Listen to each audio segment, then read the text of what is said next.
Hey guys, welcome back to LB's World, and today we have a very exciting video.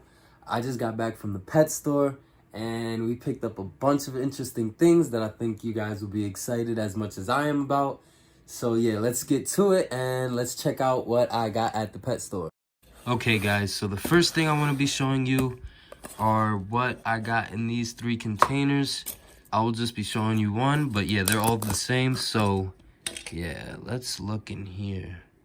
So you see those guys moving around, those white little bugs? Those are springtails. Look at them jumping around and whatnot. Ooh, they're crazy little guys. But yeah, these are springtails, and I've been wanting to get into bioactive enclosures, so I decided to pick up some springtails, and yeah, we're gonna be dumping those into my enclosures, and so, you know, they'll eat all the mold, all the leftover food, all the feces, you know, all the nasty stuff that you don't want to clean out yourself. They'll eat it, and they'll produce, like, you know, good soil with it and all that good stuff. So yeah, that's pretty awesome. You know, I'm not going to be putting them in the enclosures today, so that will be another video, but yeah, we have those, and that will be happening really soon. It will be in a video coming up this week. But yeah, we picked those up today, so that's gonna be awesome. Okay guys, so the next cool thing that I picked up from the pet store today is in this container right here. And yeah, you might be able to see already, but we have some Dubia roaches, guys. And yeah, this is a 40 count, so there's supposedly 40 baby Dubia roaches in here. I'm gonna start feeding these guys. Yeah, we're gonna try to get them, you know, medium size. I don't really need them to become full adults because I don't have any spiders or lizards that can eat adult sized Dubia roaches. So hopefully we get to feed all 40 of them before they get to that size. Because I have a spider that could eat juvenile roaches, so I don't mind them getting to the juvenile stage. But yeah, we want them to be on the smaller side. So I picked up 40 baby Dubia roaches, and they're all in there in the nooks and crannies of this egg carton that was given to them. So yeah, I will be feeding those guys, and we'll be giving them some of this cricket quencher or cricket drink, which is actually the next thing on my list that I want to talk about. So yeah, I pretty much just picked this up because I'm under the impression that you don't just want to feed Dubia roaches, but you also want to give them stuff to drink, but you do not want it to be just water, because unlike tarantulas, Dubia roaches will drown. So yeah, you want to provide them something that they can hydrate with, but that they won't drown in. So this is good because it's like a gel that they could just slurp up, drink up, eat up. I don't know exactly how they do it, but yeah, they digest it and it hydrates them. And it also has some calcium. So yeah, this is good stuff, good nutrient rich quencher for my Dubia roaches. And yes, for my crickets when I decide to buy more crickets. But right now I don't have any cricket feeders. So yeah, this is gonna be strictly for the Dubia roaches. So yeah, that's the next thing that I wanted to talk about. And I guess it was a 2-for-1 kind of deal because I bought this for these guys. So yeah, that's awesome. All right, guys, so for the final thing that I picked up today, I was sure to leave the best for last. And yeah, you guys are probably looking at this stuff like, what's this stuff? Does he have a new animal? Oh my God. Yeah, these are leftover decor that I was saving for a day when I needed it. So without anything else having to be said, there we go. Mexican fire leg tarantula. Yes, guys, I purchased my first Brachypelma Baymii. I think Brachypelma Baymii or Baymii. Yeah, man, I think it's pronounced Brachypelma Baymii. So yeah, man, this is an awesome guy, man. These guys are a New World species from Mexico. And yeah, they are known for their urticating hairs because they are quick to kick those hairs at you if disturbed. These guys do not play. They will kick their urticating hairs at you. and yeah, they will do it proudly. So with these guys, you really want to be careful touching the substrate, you know, and then touching your face after. You always want to wash your hands after doing anything with these guys. You don't want to touch your face, your eyes, or put your fingers in your mouth. So yeah, these guys are awesome. This thing's super tiny. He's a baby. He's a sling. So yeah, I am gonna be transferring him into this container, which it has a little more height to it. If you guys could tell, it has a little more height. And yeah, it has some holes, which I'm convinced he's too big to get out of. So I'm not gonna worry about that or anything. But yeah, we are gonna rehouse him in here.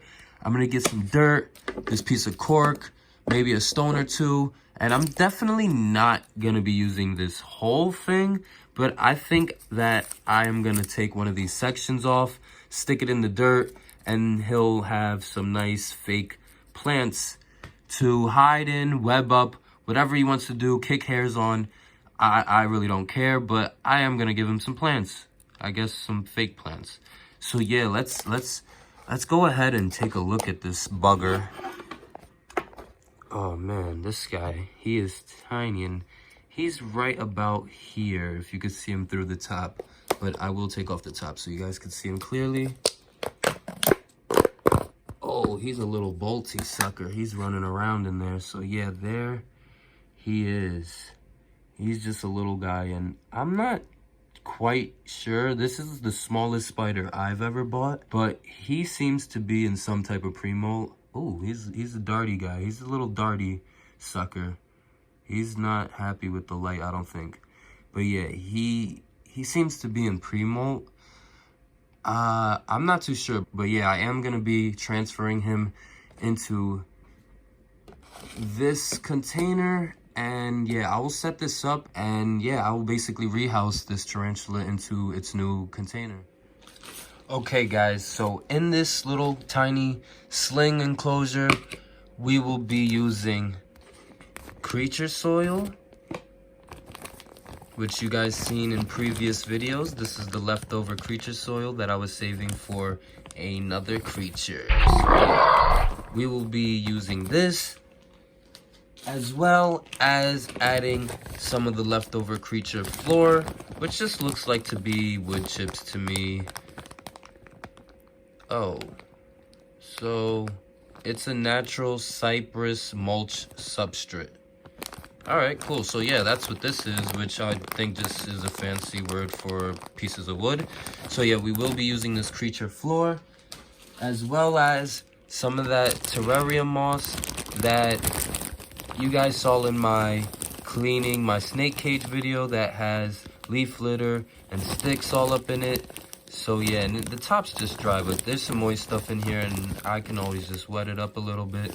But yeah, this is also going to be going in there, as well as the cork bark, maybe a stone or two, and pieces of this plastic plant. So yeah, let's get started on that. First things first is the creature soil. So let's go ahead and dump some of that in. That should be enough for now. Could always add some more. Level that out a little bit. The second thing we're going to be adding is the creature floor, which is just tiny pieces of some sticks. So that should be enough of that, because this is a tiny sling enclosure, and yeah, we don't need much. We just need enough. Next, I'm gonna grab some of this damp moss, not too much, and I'm just gonna toss some of that stuff in here, and I think I'm gonna mix that up inside of the dirt. Get that nice and patted down. Okay, so now we have almost halfway filled with dirt, so I'm gonna be adding a stone in that corner, and I think I'm gonna be adding the cork bark like this, or like this is probably a little better. And yeah, he's gonna just have like a little hide under there. I think this will be like super dope. I think he's gonna actually like really enjoy this, and maybe to keep that up, I could add that rock right there. That's pretty dope. As you could see, there's space under here, and I'm gonna add some dirt in the back here to keep it nice and in place. And he has his rocks. So yeah, that's pretty dope. I think this is a really cool sling enclosure. I think it's gonna be awesome. So I added a little bit more dirt just around the back and the sides to pack down this piece of cork bark to hold it nice in place. And one thing I forgot was this hermit soil. This is dry coconut fiber that basically it's like a mini brick of coconut fiber. So yeah, you're supposed to wet this, but I think I'm gonna break it up and sprinkle some dry stuff around because this species likes to have dry substrate to walk on, and this stuff's pretty dry. It's not 100% dry, but it's definitely not wet. Yeah, I'm just gonna sprinkle a little bit of this stuff on top just for him to have a nice dry area to walk on. But yeah, this stuff holds humidity very well, and since it's a sling, I don't think I'm gonna add a water dish. I might add some moss in a corner that I wet up a lot to add humidity and so that he could drink from the moss. But yeah, I don't think I'm going to be adding a water dish just yet. I'm just going to be adding some moss in probably this corner or this corner, a corner that will be the corner that I wet every once in a while so that the sling stays hydrated and doesn't dehydrate. So yeah, I will be doing that. Let me just grab some moss.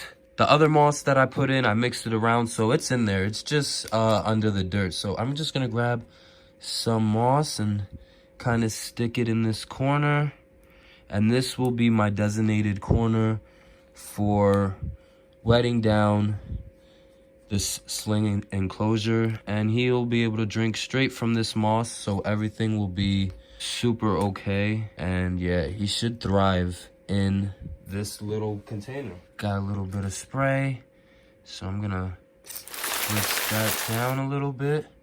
And that right there should be okay for him to start off with. So yeah, I'm gonna go open this up.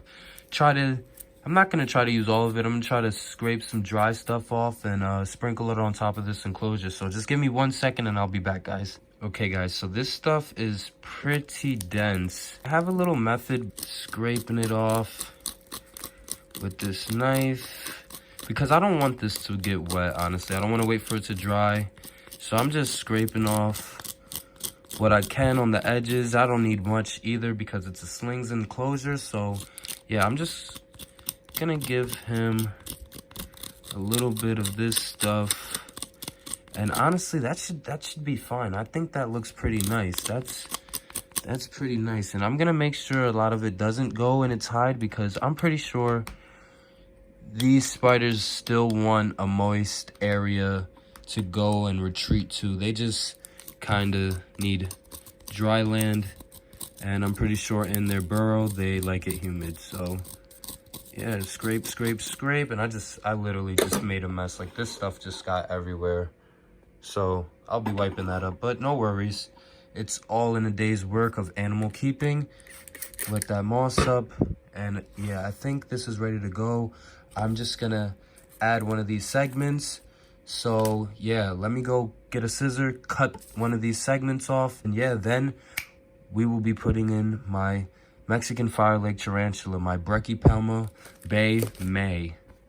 Okay guys, so as you see, I clipped one of the fake plants, and I think I'm gonna be adding it right into here somewhere. So yeah, I'm gonna be adding it just like that. Go ahead and leave it like that, and I think we're ready to add our tea. What do you guys think? I think we're ready. Okay guys, so as you can see, I have the enclosure all set up the way I want it.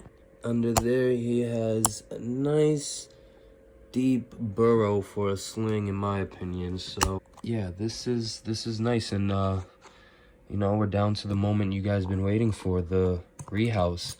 So I got my toothbrush Got a catch cup because these guys can be bolty, even though they're a New World. But I'm not going to be doing the rehouse here. I think I'm going to just do it on my bed. So I'm going to transfer everything over here and we'll get started. Okay, guys, so there's two ways I could do this. I can just use my toothbrush and try to scoot him along and see if he runs into the new enclosure on his own. Or I could try to scoop him up in this and transfer him into his new enclosure, then using the toothbrush to scoop him out. I don't know what method I prefer right now. I'm just gonna start by opening in this, and let's see how I feel in about 2-3 seconds. So I got the top off, and as you can see, he's right down there in the corner. Beautiful little spider. He's gonna grow up to be amazing. I can't wait. I think I'm just gonna try to get him to go in on his own, to be honest. So I'm gonna set this up here so that you guys can see very closely and nicely. And let's just see how this goes. Ooh, that was unbelievably easy, and he's running around. He's running. He's right there, guys. He's still in the enclosure, so no worries. Hopefully he enjoys his new home and his new burrow, because as you can see, his old home that I bought him in was pretty, I want to say pretty lame. I think that's the correct word that I want to use. So yeah, and he's just making himself at home right under this leaf that I added. So yeah, man, I'm gonna be adding the top because he's acting like an old world right now. He's running around being bolty. So I'm just gonna go ahead and top that. And yeah, that was a successful rehouse of my Brachypelma Bay May. I always have to hesitate before I say the species name. I usually stumble on the genus name, but yeah, this species name it's not hard, but I just always forget how to pronounce it. But I'm pretty sure it's pronounced Brachypelma Bay May, if I'm not mistaken. But yeah, this guy's a beauty, and I'm actually pretty impressed about what I did in such a small enclosure. I've been getting better at this, guys. At least I think so. So yeah, that's it for this video.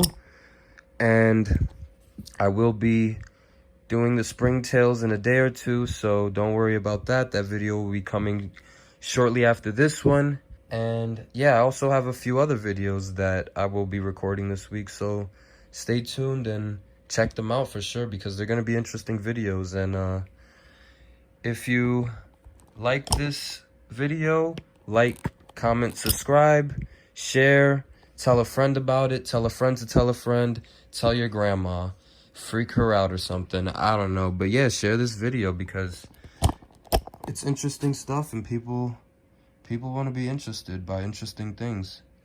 So yeah, man, that is it. So thank you for watching my video, guys, and tune in next time, because we will have a lot more of these videos coming soon.